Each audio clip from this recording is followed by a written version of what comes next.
Hello everyone, welcome to our channel that's Learn Today for TET in Bengali. এই YouTube প্ল্যাটফর্মে তোমাদের সকলকে স্বাগত। আমরা প্রাইমারি টেট নিয়ে প্রায় বেশ কিছু আর কি আলোচনা অনেকগুলো দেখে নিয়েছি। অলরেডি একটা প্লেলিস্ট রয়েছে, তোমরা আশা করছি দেখো সকলে, এবং যারা দেখোনি তারা অবশ্যই কিন্তু ডেসক্রিপশনে দেওয়া থাকবে, প্লেলিস্টটা দেখে নেওয়া। আশা করছি তোমাদের হেল্প হবে। তার কারণ হচ্ছে ফ্রিতে এত সুন্দরভাবে টোটাল কোর্সটাকে সাজিয়ে রাখা কিন্তু সব জায়গায় থাকে না সচরাচর। তো যদি তোমরা টেট পরীক্ষার্থী হও, যদি তোমরা সিডিপি বা চাইল্ড সাইকোলজি বা এডুকেশনের বিভিন্ন আর কি টপিকে ইন্টারেস্টেড হও, তাহলে অবশ্যই প্লেলিস্টটা কিন্তু দেখে নিও। তো আজকের টপিক আমাদের কিন্তু অত্যন্ত ইম্পর্টেন্ট একটা টপিক, খুব গুরুত্বপূর্ণ, কিন্তু ওয়েস্ট বেঙ্গল টেটের অ্যাসপেক্টে অতটা গুরুত্বপূর্ণ নয়, যেহেতু আমাদের সেভাবে প্রশ্ন এখনো আসেনি। তার মানে আসবে না এমন কিন্তু নয়। তার কারণ আমাদের ওয়েস্ট বেঙ্গল টেট যতবারই হয় ততবারই আমরা দেখি খুব কম সংখ্যক সময় হয়েছে, যদিও তবুও যতবারই হয়েছে ততবারই কিন্তু আমরা সিডিবির প্রশ্নে প্রত্যেকবার সারপ্রাইজ হয়ে যাই, তাই না? তার কারণ হচ্ছে যে টোটাল সিলেবাসটা আমরা কিন্তু কভার করতে পারি না, আর টোটাল সিলেবাসটা কভার করে যাওয়াই কিন্তু বুদ্ধিমানের কাজ। তার কারণ আমরা দেখতেই পাচ্ছি অনেকদিন বাদে বাদে পরীক্ষা হচ্ছে, তাই এক ঢিলেই কিন্তু পাখি আমাদের মারতেই হবে, তাই তো? চলো, পাখির চক্করে আমরা কিন্তু একদম আমাদের এই ইউটিউব চ্যানেলে শুরু করে দিয়েছি টোটাল প্রস্তুতি। এছাড়া আমাদের পেইড কোর্সও রয়েছে, যারা একদম পুরো মানে পুঙ্খানুপুঙ্খভাবে আর কি রেডি হতে চাও তারা পেড কোর্সে চলে যেতে পারো, কোনো সমস্যা নেই।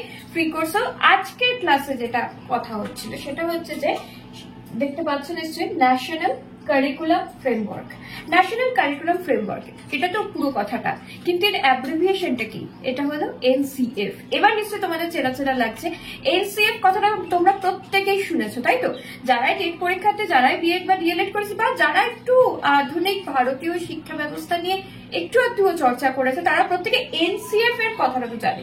তার কারণ আমরা জানি ন্যাশনাল কারিকুলাম ফ্রেমওয়ার্ক কথাটার মধ্যেই আমাদের টোটাল ব্যাপারটার যে কতটা গুরুত্ব রয়েছে সেটা কিন্তু একদমই রয়ে যাচ্ছে কারিকুলাম কথাটার মধ্যে দিয়ে। কারিকুলাম মানে আমাদের পাঠ্যক্রম।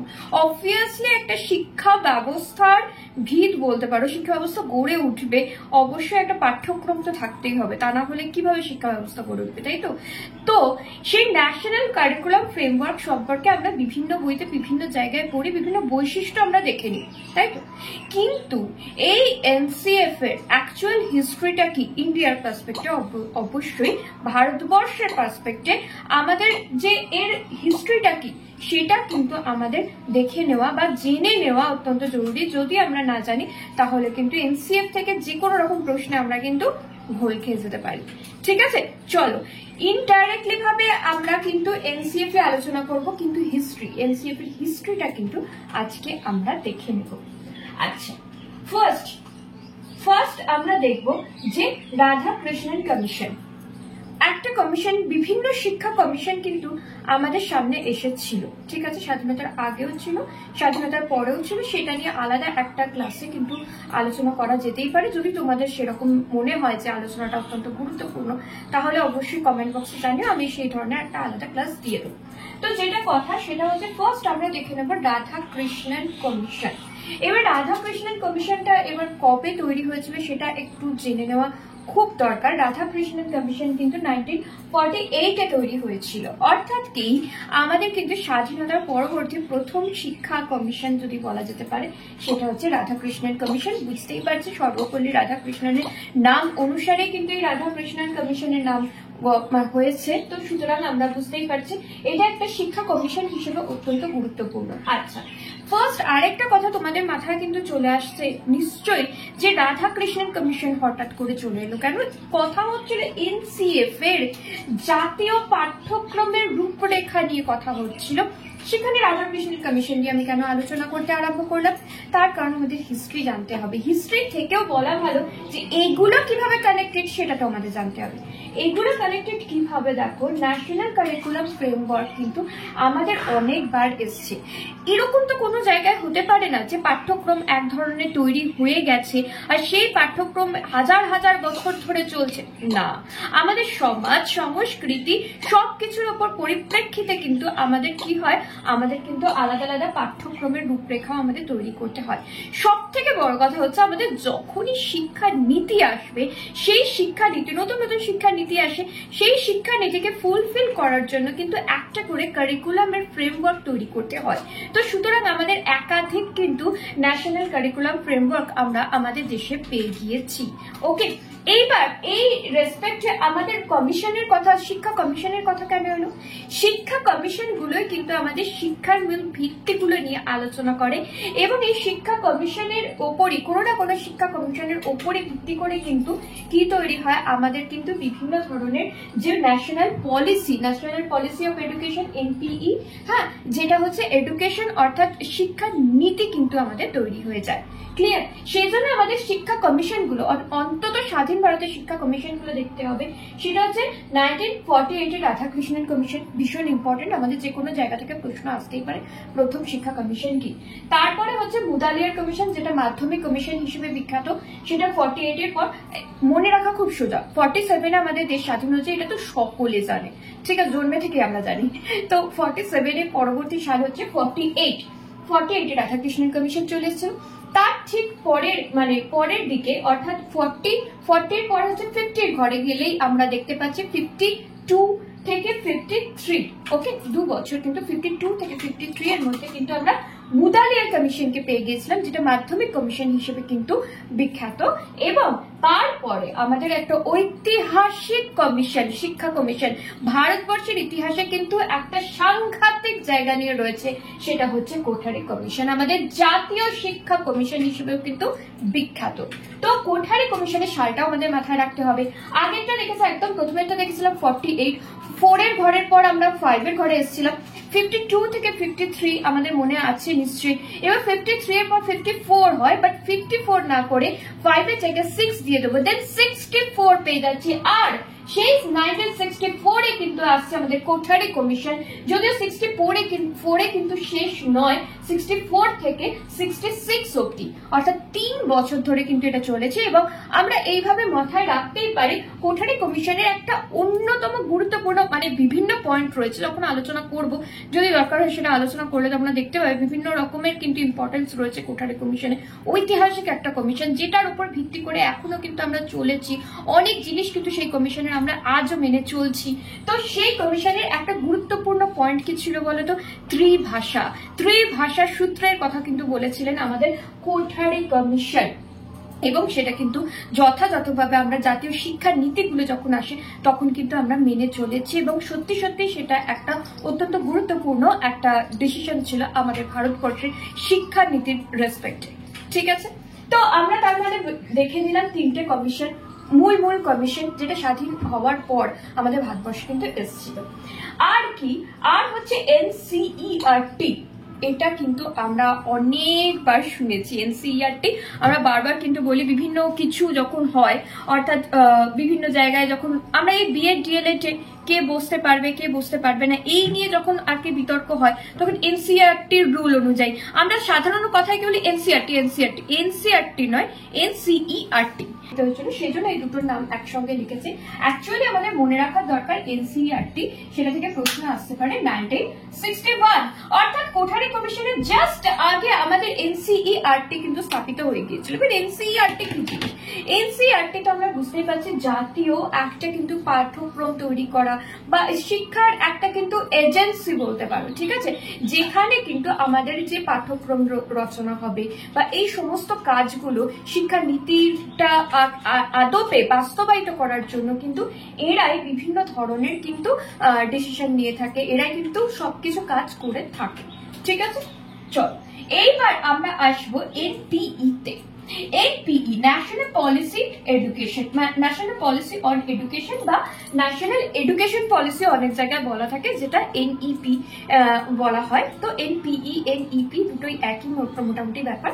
তো ন্যাশনাল এডুকেশন পলিসি যদি বলি, তার মানে কি? জাতীয় শিক্ষা নীতি। জাতীয় শিক্ষা নীতি কখন থেকে আমরা নীতি আরম্ভ করি? দেখতেই পাচ্ছ নিশ্চয়ই, কি 1968, অর্থাৎ 1966 এ কোঠারি কমিশন কিন্তু হয়ে যাওয়ার পর 1968 এ আমাদের প্রথম জাতীয় শিক্ষা নীতি আসছে। ইন্দিরা গান্ধী সরকারের হাত ধরে কিন্তু আসছে আমাদের প্রথম জাতীয় শিক্ষা নীতি, যেটা কিন্তু কোঠারি কমিশনের উপর বেস করে তৈরি হয়েছিল। কোঠারি শিক্ষা কমিশনের উপর বেস করে কিন্তু তৈরি হয়েছিল। আমরা এখানে বেশ কতগুলো ইম্পর্টেন্ট 3-4টা পয়েন্ট একটু দেখে নেবো জাস্ট। সেটা হচ্ছে যে 14 বছর অব্দি শিক্ষা বাধ্যতামূলক করা হয়। কোঠারি কমিশনের যে আর কি মানে ওই 1964 থেকে 66 এর মধ্যে যে কোঠারি কমিশনের মেন পয়েন্ট গুলো ছিল, তার মধ্যে অনেকগুলোই কিন্তু জাতীয় শিক্ষানীতিতে নেওয়া হয় এবং বাস্তবায়িত করার জন্য পরিকল্পনার ভিত্তিতে রাখা হয়। ঠিক আছে, তারপর ত্রিভাষা যে সূত্র, সেটাও কিন্তু অবশ্যই গ্রহণ করা হয় আমাদের 68 এর NPE তে। ঠিক আছে, এবং সেখানে হচ্ছে যে ত্রিভাষা সূত্রটা কি, ত্রিভাষা বলতে কি বোঝায়, অর্থাৎ মাতৃভাষায় তো শিক্ষা হবে, ঠিক আছে, মাতৃভাষা তো শিক্ষা লাভ করবে, তার সাথে সাথে রাষ্ট্রীয় ভাষা হিসেবে হিন্দি ভাষা থাকবে এবং তার সাথে সাথে একটা বৈদেশিক ভাষা হিসেবে আমাদের ইংলিশ বা ইংরাজি কিন্তু থাকবে। তো এই 3টে ভাষায় কিন্তু পড়তে হবে এলিমেন্টারি জায়গা থেকে। তো এই ত্রিভাষা সূত্র এটাকেই বলা হচ্ছে। ঠিক আছে, এবং এখানে আমাদের জাতীয় শিক্ষানীতি 68-এ আরেকটা কথা বলা হয়, সেটা হচ্ছে আরেকটা ভাষার কথা বলা হয়, সেটা হচ্ছে সংস্কৃত। আমাদের যেহেতু ভারতবর্ষের ঐতিহ্য জানতে গেলে একটু একটু আমরা সংস্কৃত ভাষায় বিভিন্ন লেখা যে গ্রন্থগুলো সেগুলো আমরা দেখে থাকি, সেই জন্য একটা ঐতিহ্য জানার জন্য ভারতবর্ষে, সেই জন্য কিন্তু কিছু মানে খুব কম হলেও খুব স্বল্প হলেও কিন্তু সংস্কৃত ভাষাটাও কিন্তু প্রশিক্ষণের কথা বলে থাকেন কে না, জাতীয় শিক্ষানীতি 1968। ঠিক আছে, প্রথম যে জাতীয় শিক্ষানীতি। ওকে, এবং সেখানে শিক্ষক প্রশিক্ষণের কথাও কিন্তু বলা হয়। আমরা শিক্ষক প্রশিক্ষণ কিন্তু এখন অবশ্যই নিয়ে থাকি। শিক্ষক প্রশিক্ষণ না থাকলে আমরা কোনোভাবে কিন্তু শিক্ষক হতে পারবো না সরকারি ক্ষেত্রে। বেসরকারি ক্ষেত্রেও কিন্তু বিএড ডিএলএড প্রায় অনেক জায়গাতেই মাস্ট হয়ে গেছে।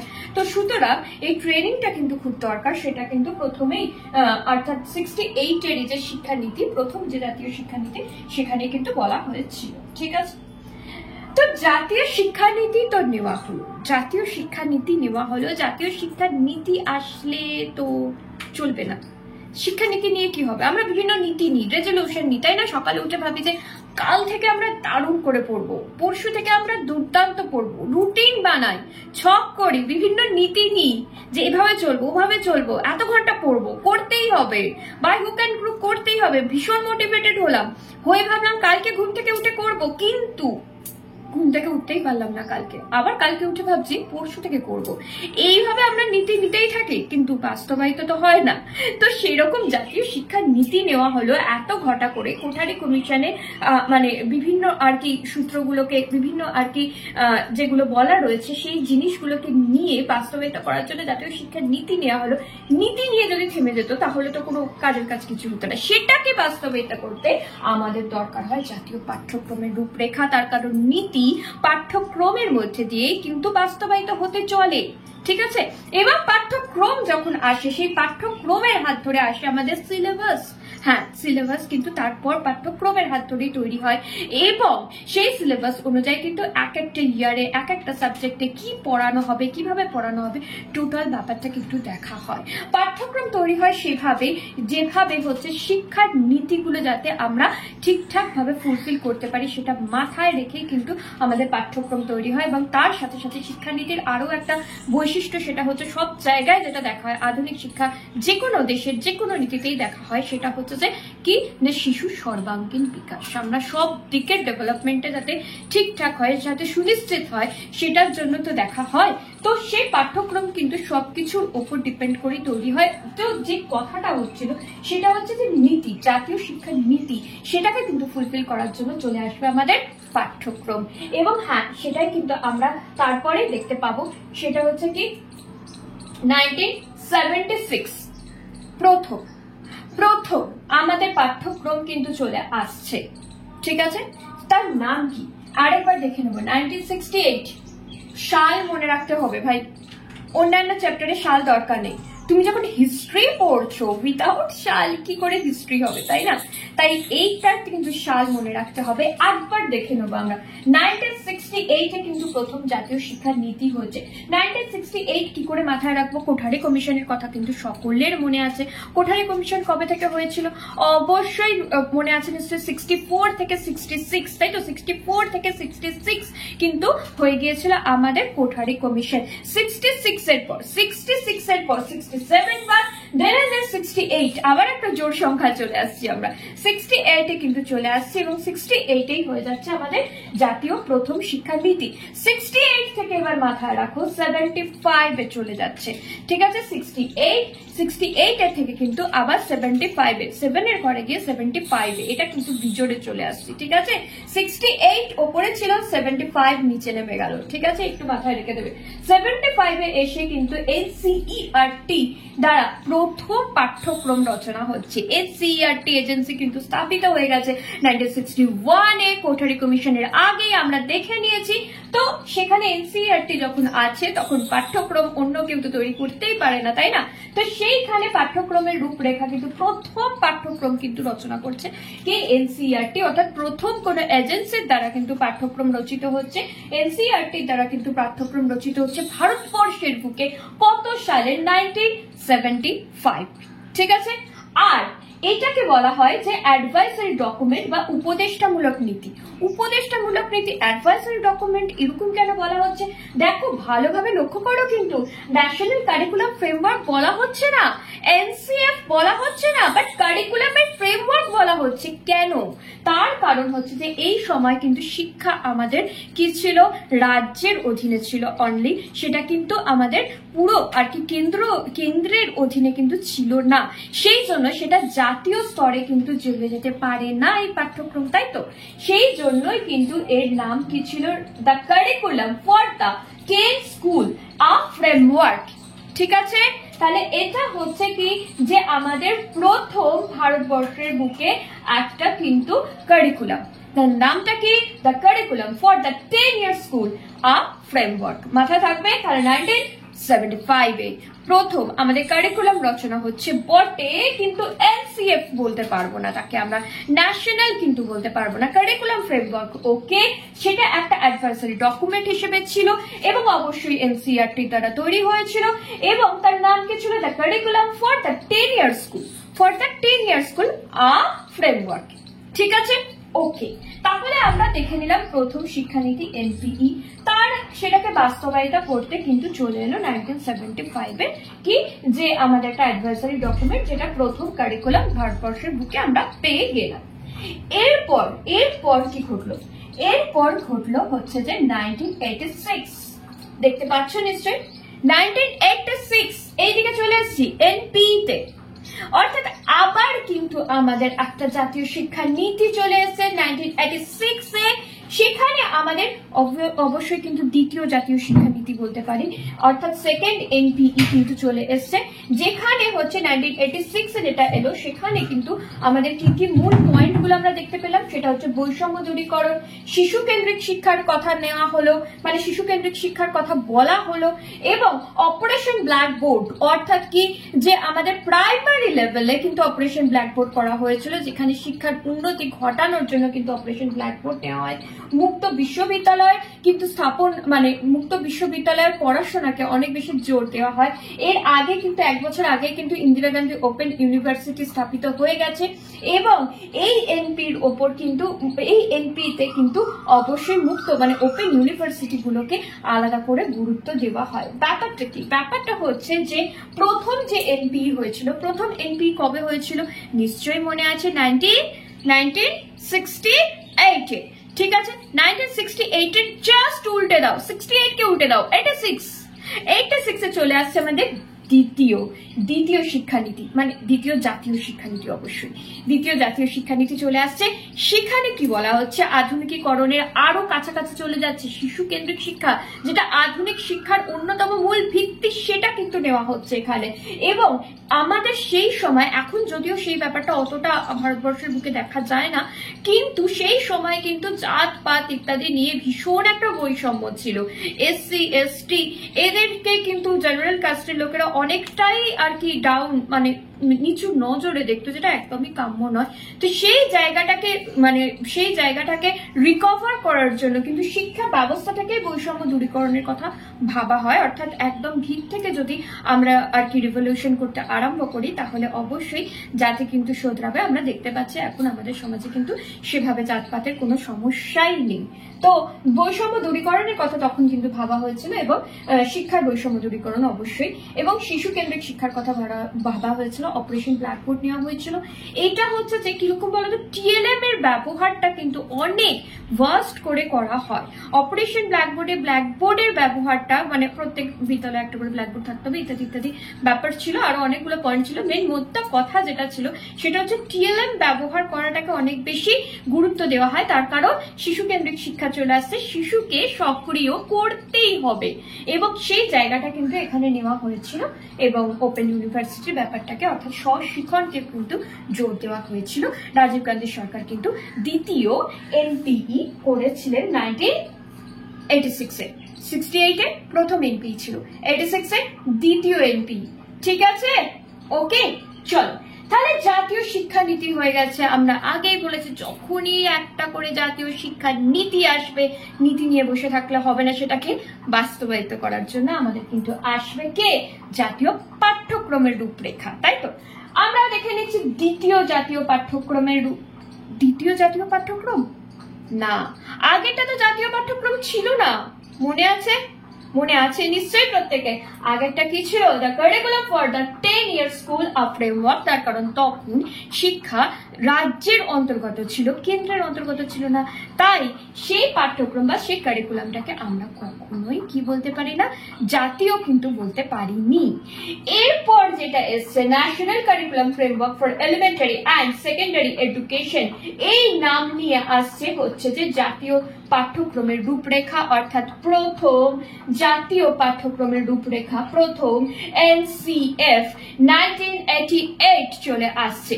কেন হলো হঠাৎ করে এখন জাতীয় হয়ে গেল? কারণ তার কারণ এর মাঝখানে কিন্তু সংশোধনের মধ্যে দিয়ে, সংবিধান সংশোধনের মধ্যে দিয়ে কিন্তু শিক্ষা ততদিনের মধ্যে রাজ্য এবং কেন্দ্র সব মানে উভয়ের অন্তর্গত হয়ে গিয়েছে। তো সেই হিসেব থেকে কিন্তু এইটা আমরা এই পাঠ্যক্রমের রূপরেখাটাকে আমরা কিন্তু বলতেই পারি জাতীয় পাঠ্যক্রমের রূপরেখা। ঠিক আছে, তো সেই কারণে এর নামটা কি আমাদের মাথায় রাখতে হবে, ন্যাশনাল কারিকুলাম ফ্রেমওয়ার্ক। এইটুকু আমাদের প্রত্যেকের মাথায় আছে, for elementary and secondary education. অর্থাৎ যে এটা হবে কি 1988 এর যে এনসিএফটা, সেটা national curriculum framework for elementary and secondary education. ঠিক আছে, মাথায় থাকবে। ওকে, দেখো এখানে যখন আমরা শিক্ষা কমিশন দেখেছিলাম, সেকেন্ড কমিশনটা মুদালিয়ার কমিশন এন্ড মাধ্যমিক কমিশন, ঠিক আছে, অর্থাৎ সেকেন্ডারির কথা বলেছিল। ঠিক এনসিএফ এর ক্ষেত্র, এনসিএফ বলা যাবে না, অর্থাৎ কারিকুলামের রচনার ক্ষেত্রে যেটা হয়েছিল, সেকেন্ড যে কারিকুলামটা এসেছিল সেখানে কিন্তু, অর্থাৎ ফার্স্ট এনসিএফ, সেখানে কিন্তু আমাদের এলিমেন্টারি অ্যান্ড সেকেন্ডারি এডুকেশনে কথা বলা হয়েছে। তাহলে national curriculum framework for elementary and secondary education, এটাই ছিল এর নাম, যেটা 1988 এ কিন্তু এই এনসিএফটা এসেছিল। ক্লিয়ার হয়ে গেছে? একদম ক্লিয়ার? বলো তাহলে মোটামুটি আমরা চট করে আরেকবার রিভিশন করে নিই। 1968 এ প্রথম জাতীয় শিক্ষানীতি, 68 এ প্রথম জাতীয় শিক্ষানীতি, এবং তারপরে কিন্তু চলে যাচ্ছে 75, 68 বলেছিলাম 8 থেকে ওই আঙুলের নিচের গাঁটে চলে আসবে, 75 এ চলে আসছে, 70 অর্থাৎ 5, যেহেতু 68 8টা ছিল উপরে, 5টা নিচে, দেন 64 70 তে চলে যাচ্ছে, তো 75 এ চলে আসছিল আমাদের জাতীয় শিক্ষা নীতি। এবার জাতীয় শিক্ষানীতি নয়, সেটা কি নিশ্চয়ই মনে আছে, জাতীয় বলবো না, শিক্ষানীতি এসেছিল প্রথম, যেটা এনসিইআরটি দ্বারাই রচিত হয়েছিল, ক্লিয়ার, কিন্তু জাতীয় ছিল না। আচ্ছা, তারপরেটা যেটা চলে এসেছিল সেটা হচ্ছে 68 এ প্রথম, তারপরে 86 এ কি এসেছিল আমাদের দ্বিতীয় কি এনপিই, ঠিক আছে, দ্বিতীয় জাতীয় শিক্ষা নীতি। আর অন্যদিকে হচ্ছে জাতীয় পাঠ্যক্রমের রূপরেখা, দ্বিতীয় মানে প্রথমবারের জন্য, আর পাঠ্যক্রম হিসেবে দ্বিতীয়বার, সেটা হচ্ছে 1988 এ চলে এলো। ঠিক আছে, তারপর কি হলো? তারপর যেটা হলো সেটা 86 এর পর 1992 তে পিওএ এলো। পিওএ কি? পিওএ হচ্ছে প্রোগ্রাম অফ অ্যাকশন। কি? প্রোগ্রাম অফ অ্যাকশন, ঠিক আছে, 1992 তে হয়েছিল। সেটা কি?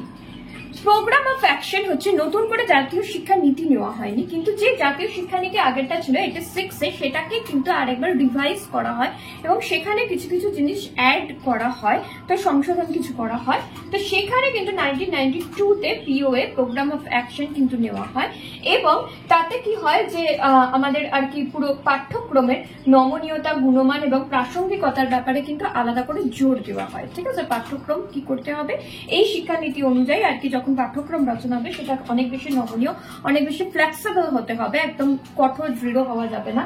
গুণমান অর্থাৎ তার কোয়ালিটি লেভেলটা একটু বাড়াতে হবে এবং প্রাসঙ্গিকতা অর্থাৎ আমাদের ইন জেনারেল লাইফের সাথে কিন্তু অনেকটা প্রাসঙ্গিক রাখতে হবে, সেই কথাই কিন্তু বলা হয় 1992-এর পিওএ-তে অর্থাৎ প্রোগ্রাম অফ অ্যাকশনে।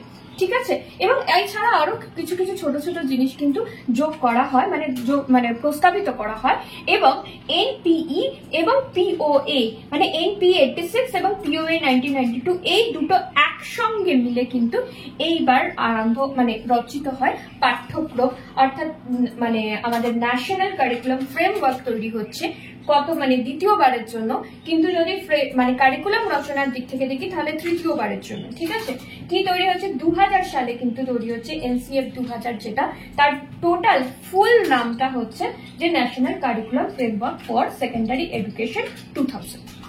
ক্লিয়ার? ওকে, তাহলে এখানে ছিল 92 এর কিন্তু হাত ধরে আসছে এনসিএফ 2000, যেটার পুরো নাম হচ্ছে national curriculum framework for only secondary. আগেটা ছিল এলিমেন্টারি অ্যান্ড সেকেন্ডারি, এখানে কিন্তু সেকেন্ডারির উপর বেশি জোর দেওয়া হয়, তো সেকেন্ডারি এডুকেশন। ঠিক আছে, এনসিএফ এসই 2000। ঠিক আছে, এইটুকু তো ওকে ছিল। তাহলে আমরা এই অবধি পুরো দেখে নিলাম, কোনো সমস্যা নেই। কি দেখছি যে আমরা একটা করে শিক্ষানীতি আসছে এবং শিক্ষানীতির হাত ধরে একটা জাতীয় পাঠ্যক্রম চলে আসছে, তো আমরা যেটা বলছি এনসিএফ। ঠিক আছে, জাতীয় পাঠ্যক্রমের একটা রূপরেখা তৈরি হয়ে যাচ্ছে। তো ওকে, এই অবধি ঠিক ছিল, কিন্তু যেটা ব্যাপার হয় তার পরবর্তীকালে আমরা এনসিএফ 2005, যেটা আমাদের এখনো পাঠ্য অর্থাৎ নতুন এনসিএফটা আসতে চলেছে, যতদিন না আসছে ততদিন আমাদের এনসিএফ 2005ই পড়তে হবে, আমাদের যেটা লাস্ট এনসিএফ বলতে পারো। তো সেই এনসিএফ 2005 হঠাৎ করেই কিন্তু চলে আসে, কোন রকম আলাদা করে জাতীয় শিক্ষা নীতি কিন্তু আসেনি, শুধুমাত্র সরকার বদল হয়েছিল। অর্থাৎ এই ক্ষেত্রে এনসিএফ 2000 এর ক্ষেত্রে আমরা দেখেছিলাম অটল বিহারী বাজপেয়ী সরকার ছিলেন এবং তার পরবর্তীকালে মনমোহন সিং এর যখন সরকার, জোট সরকার আসে, তখন কিন্তু আবার আরেকটা এনসিএফ আসে। ঠিক আছে, তো এই এনসিএফটা কিসের রেসপেক্টে হয়েছিল? তো আমরা তো প্রত্যেকেই বলতে পারি যে জাতীয় শিক্ষা নীতি নেই, কিছু নেই, হঠাৎ করে আবার একটা পাঠ্যক্রমের রূপরেখা কেন করা হবে? সেক্ষেত্রে কিন্তু যেটা করা হয়েছে সরকার পক্ষ থেকে বলা হয়েছিল সেটা হচ্ছে যে জসপাল, ডক্টর জসপাল, তিনি কিন্তু একটা কমিটি তৈরি করেছিলেন, যে কমিটিতে শিক্ষা কমিটি কিন্তু তিনি তৈরি করেছিলেন, যেখানে কিন্তু তিনি বোঝাহীন শিক্ষার কথা, লার্নিং উইদাউট বার্ডেনের কথা বলেছিলেন, আরো বেশ কিছু কিছু জিনিসের কথা বলেছিলেন। সেই জসপাল মহাশয়কে কিন্তু ডেকে আনা হয় এবং তার সভাপতিত্বে কি করা হয় যে এই এনসিএফ 2000 অর্থাৎ এনসিএফ এসই 2000 এটাকে কিন্তু আরেকবার করে পর্যালোচনা করতে বলা হয়। এবং কারা কারা কমিটিতে ছিল, কি ছিল সেটা তো এনসিএফ 2005 পড়লেই বোঝা যাবে। তো যেটুকু মোটের ওপর কথা সেটা হচ্ছে যে এনসিএফ 2005 যখন আর কি রচিত হচ্ছে, তার আগে এনসিএফ 2000-কে যখন পর্যালোচনা হচ্ছে, সেই কমিটির মধ্যে কিন্তু আমাদের এনসিআরটির অনেকেই কিন্তু ছিলেন, যারা আবার এনসিএফ 2000 রচনার সময়তেও ওখানে ছিলেন। তো যাই হোক, এটা একটা একটুখানি কিরকম একটু গন্ডগোলের লাগে যে আমরা নিজেরাই নিজেদের এজেন্সিতে তৈরি করেছিলাম একটা জিনিস, সেটা আবার নিজেরাই পর্যালোচনা করে বলছি ভুল, এই জায়গাটা একটা কিরকম লাগে। তো যাই হোক, ডক্টর জসপালের নেতৃত্বে হয়তো সেই দিকগুলোকে একটু চেঞ্জ করার কথা হয় এবং চেঞ্জ করাও হয়। তো সেই চেঞ্জ করে কিন্তু এনসিএফ 2005, যেটা কিন্তু এখনো অবধি আমাদের লেটেস্ট এনসিএফ বলা হয়, সেটা কিন্তু রচিত হয় জসপাল কমিটির হাত ধরে। কিন্তু জসপাল কমিটির যে আর কি নীতিগুলো ছিল, সেই নীতিগুলোকে উপর জোর দিয়ে কিন্তু এটা তৈরি করা হয়। জসপাল কমিটির মেইন যে ট্যাগলাইনটা ছিল সেটা হচ্ছে লার্নিং উইদাউট বার্ডেন, বোঝাহীন শিক্ষা। অনেকদিন আগে কিন্তু বেশ একটা কথা উঠেছিল যে স্কুলের ব্যাগটা বড্ড ভারী, কথা উঠেছিল না? তো সেই ব্যাপারটাই কিন্তু বোঝাহীন শিক্ষার ব্যাপারটা কিন্তু জসপাল কমিটির হাত ধরে আসে এবং এনসিএফ 2005-এ কিন্তু সেটা চলে আসে, ঠিক আছে, সেটা কিন্তু গ্রহণ করা হয়। আচ্ছা, এর মধ্যে আরেকটা কথা, জসপাল কমিটি কত সালে হয়েছিল? 1993-তে কিন্তু জসপাল কমিটি হয়ে গিয়েছিল, 1993-তে, অর্থাৎ পিওএ হয়েছিল 1992-তে, সরি 1992-তে, তো পিওএ হয়েছিল। এবার সেই পিওএ এর পরেই কিন্তু জসপাল কমিটি তৈরি হয়েছিল, ঠিক আছে। তো কোনো সমস্যা নেই, আমরা মোটামুটি পুরো ব্যাপারটা দেখে নিলাম। আশা করছি সালগুলো তোমাদের কাছে ক্লিয়ার। চটপট একবার রিভিশন কি দিয়ে নেবে? চলো দিয়ে নি। সেটা হচ্ছে প্রথম আমাদের রাধাকৃষ্ণের কমিশন, স্বাধীনতার পরবর্তীতে প্রথম ডক্টর সর্বপল্লী রাধাকৃষ্ণনের নাম দিয়ে কিন্তু রাধাকৃষ্ণন কমিশন এসেছিল, যেটা হচ্ছে 1947-এ স্বাধীনতা, 48-এ রাধাকৃষ্ণন কমিশন। মনে থাকবে। তারপর 4-এর ঘরের পর আমরা 5-এর ঘরে চলে যাব এবং 52-53-তে চলে আসছে আমাদের মুদালিয়ার কমিশন, মাধ্যমিক শিক্ষা কমিশন। সেটা নিশ্চয়ই প্রত্যেকের মনে থাকছে।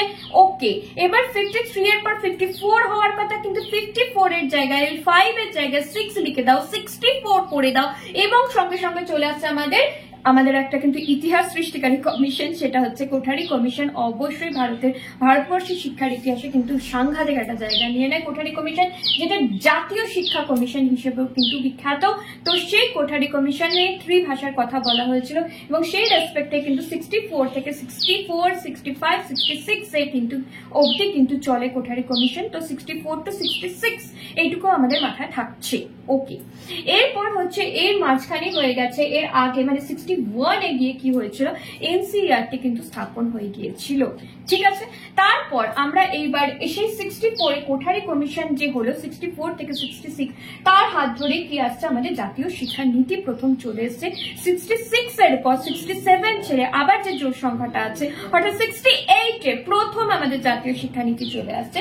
জাতীয় শিক্ষানীতি অর্থাৎ এনপিই 1968 কিন্তু চলে আসছে, যেখানে কি কি মূল পয়েন্ট ছিল, কোঠারি কমিশনের কথাগুলোই মানা হয়, ত্রিভাষা নীতি মানা হয়, 14 বছর অব্দি আর কি অবৈতনিক মানে শিক্ষা বাধ্যতামূলক করা হয়, 14 বছর অব্দি শিক্ষক প্রশিক্ষণের কথা বলা হয়, ঠিক আছে। এই সব পয়েন্টগুলো কিন্তু আমরা পেয়ে গিয়ে থাকি, মূল আর কি পয়েন্ট।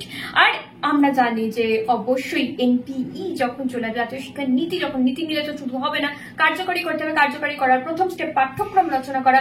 জাতীয় পাঠ্যক্রম কি না, জাতীয় পাঠ্যক্রম নয়, প্রথম পাঠ্যক্রম এনসিইআরটি দ্বারা রচিত প্রথম পাঠ্যক্রম আমরা পেয়ে যাই তার রেসপেক্টে, সেটা হচ্ছে 1975-এ, অর্থাৎ 68 ছিল, বারবার বলছি 8 ছিল, 8-এর মানে ওই হাতের নিচের গাঁট অর্থাৎ 5, অর্থাৎ 75-এ কিন্তু চলে আসছে আমাদের প্রথম কারিকুলাম আর কি, যেটা অ্যাডভাইজারি ডকুমেন্ট হিসেবে আসছে, the curriculum for the 10 your school of framework. এইটাই হচ্ছে প্রথম কারিকুলাম, যেটা হচ্ছে এনসিইআরটি দ্বারা রচিত। এনসিইআরটি দ্বারা রচিত প্রথম কারিকুলাম কোনটা না, the curriculum for the 10 your school of framework, ঠিক আছে, যেটা 1975-এ তৈরি হয়েছিল। কোনো সমস্যা নেই। আবার আমরা এনপিই-তে চলে যাব। এনপিই সেকেন্ড এনপি কবে এসেছিল? অবশ্যই ফার্স্ট এনপি যদি মনে থাকে, সেকেন্ড মনে রাখা কোনোই সমস্যা নেই। 1968-এ ফার্স্ট, এবং 68-টা জাস্ট ঘুরিয়ে দাও, 86-এ হচ্ছে সেকেন্ড এনপিই চলে এসছে, এবং সেখানে বৈষম্য দূরীকরণের কথা বলা হয় শিক্ষায়। আর কি বলা হয়েছিল? বৈষম্য দূরীকরণের কথা বলা হয়েছিল, মানে শিশু কেন্দ্রিক শিক্ষা, যেটা আমাদের আধুনিক শিক্ষার মূল কেন্দ্র, সেই জায়গাটাও কিন্তু নেওয়া হয়, এবং টিএলএম এর ব্যবহার বাড়ানো বা ইত্যাদি করার জন্য কিন্তু শিশু কেন্দ্রিকতা, শিশুকে অ্যাক্টিভ রাখার জন্য কিন্তু অপারেশন ব্ল্যাকবোর্ড নেওয়া হয়। অপারেশন ব্ল্যাকবোর্ড কোন ক্ষেত্রে নেওয়া হয়েছিল? মেনলি কিন্তু প্রাইমারি এডুকেশনের উপরই কিন্তু নেওয়া হয়েছিল, এটা মাথায় রেখে দেবে। আর তার সাথে সাথে কি হয়, তার সাথে সাথে কিছু ওপেন ইউনিভার্সিটির উপর কিন্তু গুরুত্ব দেওয়া হয়, যেটা স্বশিক্ষণকে গুরুত্ব দেয়। আমরা আধুনিক শিক্ষা তো ভীষণভাবে একটা জায়গা নিয়ে নিয়েছি, যাই হোক, তো ওপেন ইউনিভার্সিটিকেও কিন্তু গুরুত্ব দেওয়া হয়। তার আগে কিন্তু ইন্দিরা গান্ধী ওপেন ইউনিভার্সিটি তার 1 সাল আগেই কিন্তু মানে স্থাপিত হয়ে গিয়েছিল। তো আমাদের সেকেন্ড এনপি যখন হয়ে গেল, সেই এনপির হাত ধরে কি আসবে এবার? আবার একটা কারিকুলাম ফ্রেমওয়ার্ক আসবে, আর এবার কারিকুলাম ফ্রেমওয়ার্ক কিন্তু ন্যাশনাল হয়ে যাচ্ছে। তাই ন্যাশনাল কারিকুলাম ফ্রেমওয়ার্ক অর্থাৎ এনসিএফ, প্রথম এনসিএফ কিন্তু তৈরি হচ্ছে আমাদের 1988-এ, ঠিক আছে। তাহলে এখানে 86 ছিল, 86-এর পর 88, মাথা রাখা খুবই সোজা নিশ্চয়ই। 86-এর পর 88-এ প্রথম কিন্তু চলে আসছে national curriculum framework for elementary and secondary education. Elementary secondary দুটোই কিন্তু ছিল। ওকে, তারপর কি হচ্ছে, তারপর আমাদের কিন্তু আবার আমরা দেখে নেব কি, আমরা দেখে নেব 1992-তে POA এসেছিল, অর্থাৎ প্রোগ্রাম অফ অ্যাকশন, অর্থাৎ কি 1986-এর এনপিটাকে কিন্তু এনপিটার সঙ্গে কিন্তু আরো কিছু জিনিস অ্যাড করা হয়, অ্যাডিশন অল্টারেশন করা হয়, সেই হিসেবে অ্যাড করার জন্য কিন্তু POA প্রোগ্রাম অফ অ্যাকশন কিছু কিছু জিনিস নেওয়া হয়, যেখানে পাঠ্যক্রমের মধ্যে নমনীয়তা, গুণমান এবং প্রাসঙ্গিকতার কথা কিন্তু বলা হয়, যেটা আধুনিক পাঠ্যক্রম হওয়ার জন্য অত্যন্ত গুরুত্বপূর্ণ, জরুরি। তো সেই কথাটা বলা হয়, এবং POA এবং অন্যদিকে এনপি 1986 এই দুটো মিক্স আপ করে, এই দুটো কথা মাথায় রেখে কিন্তু তৈরি হয় এর পরবর্তীতে national curriculum framework for secondary education, অর্থাৎ NCF 2000, যেটা 2000 সালে হয়েছে। তো সেটা কিন্তু তৈরি হয়ে যাচ্ছে, ক্লিয়ার। এবং সেইটা তৈরি হয়ে যাওয়ার পর আমরা দেখছি যে ওকে, কোনো সমস্যা নেই, কিন্তু আবার জাতীয় শিক্ষানীতি না এসেও এই মানে NCF 2000-কেই কিন্তু আবার কিন্তু পর্যালোচনা করে নতুন NCF তৈরি করা হয়, সেটা হচ্ছে NCF 2005, যেটা আমাদের এখনো অব্দি সর্বশেষ NCF, ঠিক আছে। যেটা কি হিসেবে করা হয়েছিল, কার উপর ভিত্তি করে করা হয়েছিল, ডক্টর জসপালকে কিন্তু সভাপতিত্ব করতে বলা হয়েছিল। জসপাল কমিটি আমরা দেখে নিয়েছিলাম, আমাদের ইতিহাসে রয়েছে, যারা কিন্তু বোঝাহীন শিক্ষার কথা বলেছিল, তো লার্নিং উইদাউট বার্ডেনের কথা বলেছিল, সেই কথাই কিন্তু এখানে বলা হয়। আর জসপাল কমিটি কত সালে স্থাপিত হয়েছিল? 1993-তে, ঠিক আছে। চলো, আশা করছি পুরো ব্যাপারটা তোমাদের কাছে ক্লিয়ার করতে পেরেছি। আমাদের NCF এর কিন্তু হিস্ট্রি আমরা ক্লিয়ার করতে পেরেছি। যাওয়ার আগে চট করে আরেকবার দেখে নেব, মানে আরেকবার নয়, একবার দেখে নেব, সেটা হচ্ছে NPE 2020, অর্থাৎ 2020 সালে কিন্তু আমাদের নতুন আরেকটা NPE চলে এসছে। হ্যাঁ বন্ধুরা, আমরা প্রত্যেকেই হয়তো জানি সেটা NPE 2000, সেটা কিন্তু চলে এসেছে, যেখানে কিন্তু আবারও আমাদের শিক্ষা ব্যবস্থা আবার একটা অনেক বড় চেঞ্জ কিন্তু আসতে চলেছে, যেটা হচ্ছে 10+2 ছিল শিক্ষা ব্যবস্থা স্কুল লেভেলে, সেটা কিন্তু চেঞ্জ হয়ে 5+3+3+4 সেটা কিন্তু চলে আসছে, ওকে। এবং আরো অনেক রিভলিউশনারি চেঞ্জ আছে, আধুনিক শিক্ষা ব্যবস্থাকে মাথায় রেখে প্রচুর কিন্তু কিছু চেঞ্জ হবে বা হওয়ার কথা ভাবা হয়েছে নীতিতে, কিন্তু নীতি রাখলেই তো হবে না, বাস্তবায়িত করার জন্য আমরা জানি ফ্রেমওয়ার্ক করতে হবে, অর্থাৎ কারিকুলামের ফ্রেমওয়ার্ক করতে হবে, অর্থাৎ NCF আনতে হবে। NCF হয়তো চলেও আসবে পরবর্তীকালে, তো তখন কিন্তু আমাদের আবার NCF 2005 কিন্তু আবার পুরনো হয়ে যাবে। যতক্ষণ না সেটা আছে ততক্ষণ আমাদের NCF 2005-ই রেখে রাখতে হবে। চলো, আশা করছি এই হিস্ট্রিটা থেকেও তোমাদের অনেক কিছু প্রশ্ন আসতেই পারে, আসেও এখান থেকে, তো ক্লিয়ার হয়ে গেছে তোমাদের। যদি চ্যানেল ভালো লাগে, যদি ক্লাস ভালো লাগে, অবশ্যই সাবস্ক্রাইব করে রাখতে পারো এবং তোমাদের বন্ধুদের সাথে শেয়ার করতে পারো, লাইক করতে পারো। এবং এর পরবর্তীতে কি ক্লাস দরকার, কোন টপিকের ওপর যদি এরকম ধরনের কোনো ক্লাস লাগে, তাহলে অবশ্যই তোমরা জানিয়ে দিও। আবারও বলছি, ফ্রি ক্লাস অলরেডি অনেক রয়েছে, সেগুলো তোমরা দেখতেই পারো। এক ক্লাস রিপিটেশন দিও না, যেগুলো নেই সেগুলোই বলবে। আর তার সাথে সাথে হচ্ছে, যদি তোমরা পেড কোর্সে ভর্তি হতে চাও, অবশ্যই একসঙ্গে টোটালটা কিন্তু করা রয়েছে, তোমরা সেইগুলো একবারই কিন্তু পারচেস করে সাথে সাথে কিন্তু সব ক্লাসগুলো ওপেন করে নিতে পারো। যে যেরকম অ্যাকুরেসি লেভেল যার যত বেশি, সে তত বেশি কিন্তু নিজেকে রেডি করে নিতে পারবে। তার কারণ তোমরা অনেক বড় হয়ে গিয়েছো, এখন আর তোমাদের বলে বলে বলে বলে পড়াতে নিশ্চয়ই হবে না স্কুল লেভেলের বাচ্চাদের মতো। তো তোমাদের এখন কিন্তু হাতের সামনে মেটেরিয়াল থাকলেই তোমরা কিন্তু সেলফ স্টাডি করতে প্রস্তুত, আমরা জানি। এবং তোমাদের সেলফ স্টাডিটাই কিন্তু তোমাদের সাফল্যের অন্যতম একটা অঙ্গীকার হয়ে উঠতে পারে, যেহেতু অনলাইন এডুকেশন এখন অনেক বেশি প্রচলিত। তাই এই সুযোগটাও তোমাদের কাছে থাকছে, তোমরা সেই সুযোগটা সদ্ব্যবহার করতেই পারো। লার্ন টুডে প্ল্যাটফর্মেও কিন্তু সেই রকম ব্যবস্থা বা সুযোগ রয়েছে। ধন্যবাদ।